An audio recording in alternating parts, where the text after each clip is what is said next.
Most Americans still don't realize what just happened.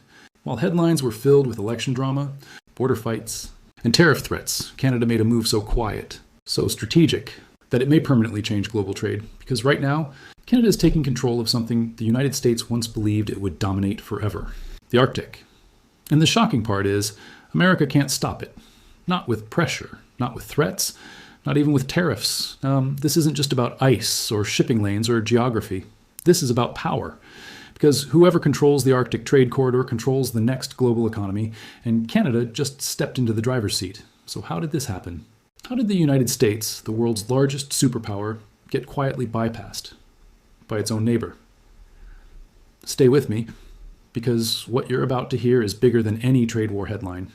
It's a global shift, happening in real time. And once it's locked in, there may be no going back. For years, the Arctic was seen as a frozen wasteland, a place of snow, ice, and nothing else. But that world is gone. Because climate change has done something no military could ever do.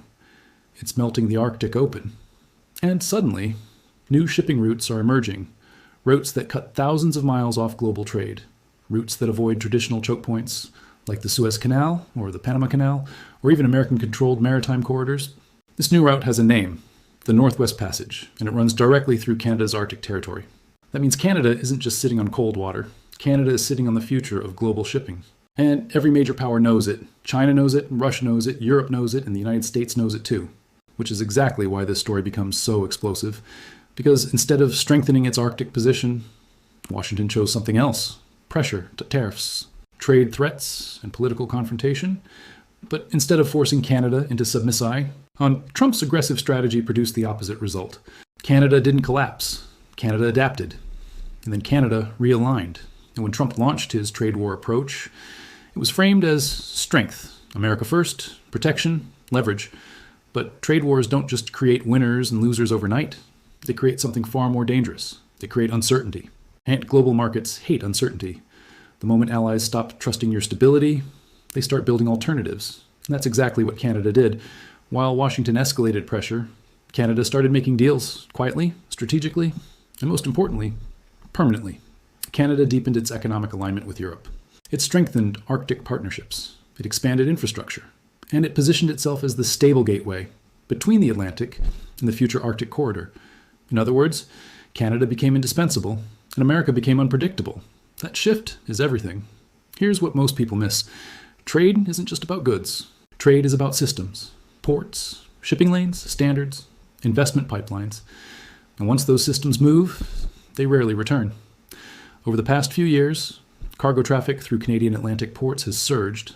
European firms are routing supply chains through Canada instead of through the United States. Why? Because Canada offers something America no longer does: reliability, no tariff chaos, no sudden reversals, no political whiplash. So the EU began treating Canada as the safer industrial gateway, and that gateway leads straight into the Arctic. That's the hidden connection. The Arctic corridor isn't just a shipping route, it's a geopolitical lever, and Canada is building control over it, while America is stuck fighting yesterday's battles. The economic consequences are already massive. American manufacturers have absorbed billions in higher costs due to disrupted supply chains. Tariff-driven inflation has raised prices on steel, aluminium, industrial components, and machinery inputs. And those costs don't stay in boardrooms. They hit workers, they hit consumers, they hit entire regions. In the Midwest alone, hundreds of thousands of export-linked manufacturing jobs have vanished or moved offshore. And when one factory job disappears, the surrounding economy collapses with it. Logistics, maintenance, local businesses, communities hollow out. This isn't theoretical, it's happening. And at the same time, foreign investment that once flowed into American industry is slowing.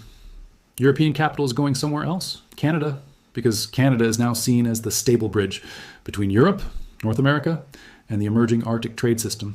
That's not just trade, that's power shifting. Now let's talk about the Arctic itself, because this is where the real shock begins. The Arctic is not just water, it's resources. Critical minerals, energy reserves, rare earth elements, the building blocks of the modern economy: electric vehicles, batteries, military technology, advanced manufacturing. Whoever controls Arctic access controls the supply chain of the future. Canada holds enormous reserves of these minerals, and instead of letting the US dictate terms, Canada is partnering with Europe.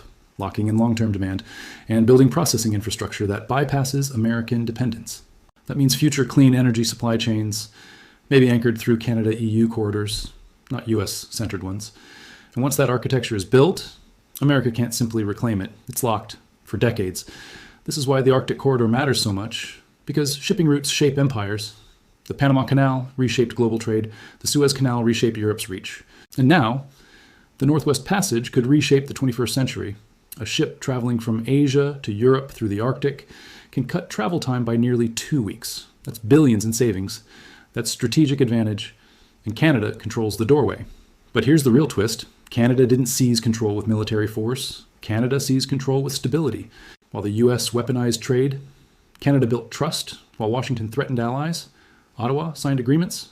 While America created volatility, Canada created infrastructure, and markets responded. Because in the modern world, power isn't always about domination. It's about indispensability. Now the United States faces a problem, not a short-term problem, a structural one. Because supply chains are moving, trade finance is shifting, insurance premiums are rising on US-linked shipments, procurement contracts are rewriting themselves to minimize American touchpoints. That is the definition of bypass, and the Arctic corridor accelerates it. Canada becomes the preferred route, the preferred partner, the preferred gateway. In the United States, it becomes the risk factor. That's what makes this moment historic. America isn't being defeated in battle. America is being quietly routed around. And then comes the deepest loss of all, rule-making power. For decades, America didn't just dominate trade. America wrote the rules, standards, compliance frameworks, dispute resolution, global norms. That invisible authority was real power, but now, as Canada aligns deeper with European regulatory systems, the center of gravity is shifting. Environmental standards, industrial certification, procurement rules, they're being built without Washington at the center. That means American standards become optional or avoided.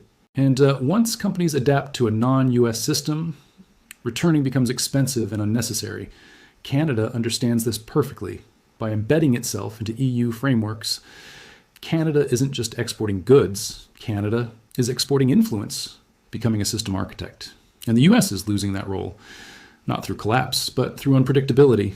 This is the real cost of Trump's pressure strategy. It wasn't just tariffs, it was trust erosion. Every threat trained allies to hedge. Every escalation pushed partners to diversify. Canada did exactly what rational nations do. It built alternatives. It secured Europe. It expanded Arctic leverage. And now, the trade war has produced an outcome few imagined. Canada rising as America's centrality declines. So where does this go next? If the Arctic corridor continues to open, if Canada continues to build infrastructure, if Europe continues to invest, then the US could soon face a world where it is no longer the default anchor of Western trade. That is a generational shift. And by the time it becomes obvious, it may already be irreversible. Because systems, once built, do not snap back.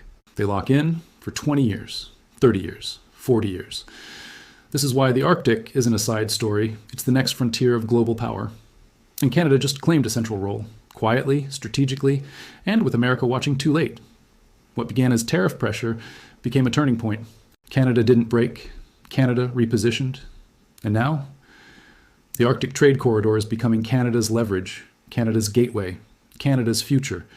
The United States tried to pressure its neighbor. Instead, it pushed Canada into a stronger alliance and a stronger strategic position. This is the hidden lesson of modern geopolitics. In a world of long investment cycles, stability beats intimidation, trust beats threats, infrastructure beats slogans. And the Arctic may be the clearest proof yet. If you want more deep geopolitical stories like this, the ones happening beneath the headlines, make sure to subscribe, because the next global shift may already be underway before anyone even realizes it. And in the Arctic, Canada is no longer just a neighbor.